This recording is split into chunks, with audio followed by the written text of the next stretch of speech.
Uroi mtakati. Mtakati chiko. Yoka yako ndio unanza gumbo rako. Tori nyama yedu iwe. Nyama yedu? Iyo nyama yedu. Inyama.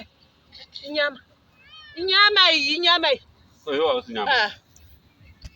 Tingada takatodya kudhara. Wangu mwana akapinda. Iye ndiye wangwarisa nekamukadzi kako ikaka. Vangwarisa. Sunga zvese. Iko chakazokusakisa kuti muye kuno kurwendo tatapedza tatatoronga zvese tatopedza tsoro dzese chi. Mamuri kuya utsvaga chi. Kakari kutoenda wanyararira kwekakari kuenda kutheater. Ndize muchinyanyawo nemimi. Ndokanyararidza. Zvipfuure ndada kurwadzisa sekurwadzwa kwendakaitwa pamwana wangu. Nekuti maida kuuraya nini? Maida kuuraya nini? Uri nyama ndiwasara. Vamwe se papa. Aisiri nyama yako. Aisiri nyama. Aiwa. Tamene zvimwe saka ndozvemandishedzera. Ndozvemandishedzera here muno. Aisiri nyama yako geza moko. Ndozvemandishedzera. Angwarisa. Madam Soro. Tera vamwe koka.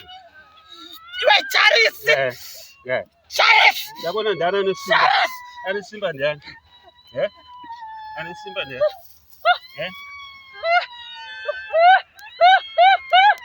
Andadi nyama. Nyama nini? Tuza moko wangu ndio simba langu. Geza moko. Wazi na simba langu mdani. Aiwa wewe na simba langu.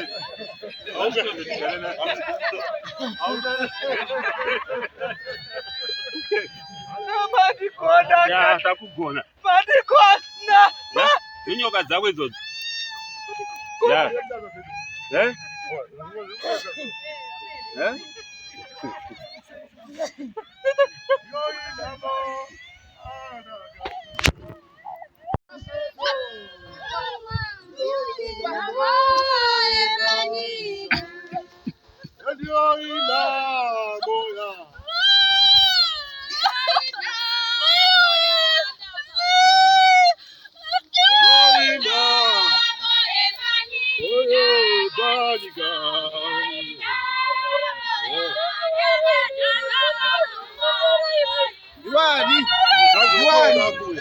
Diwani, ekoyo.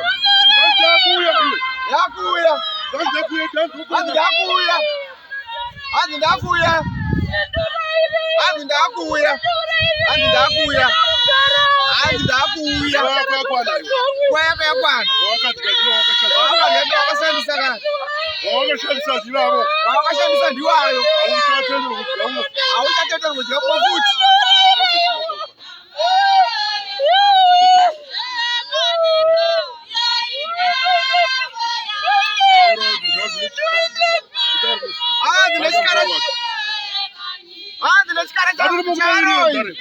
Madame Mogotu. Okoyo. Ekoyo. Auchaji futhi. Yeah. Akazoka kumaiwayo. Kuwara zvako. Jiwa nezvinhu zvako.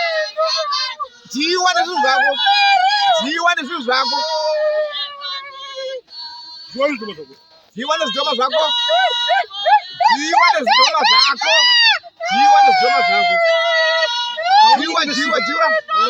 Jiwa nezvidhoma zvako. Dona zvese zvonoda. Ibva ipapo. Enda kuvana vako. Enda kuona ubarasi. Andidi kuona kubva nhasi. Enda. Andidizve kukuona nhasi. Hauna zvochaita muimba yangu. Hauna zvezvochaita muimba yangu. Hausina simba mukati meimba yangu. Dzoka kuvana vako.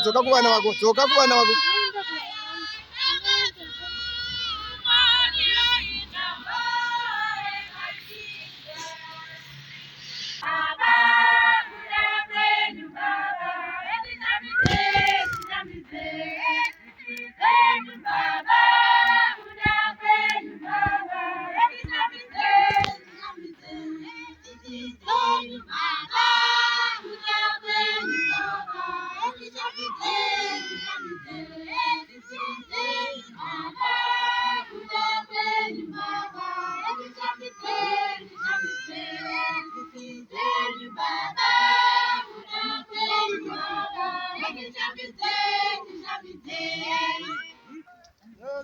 Zve.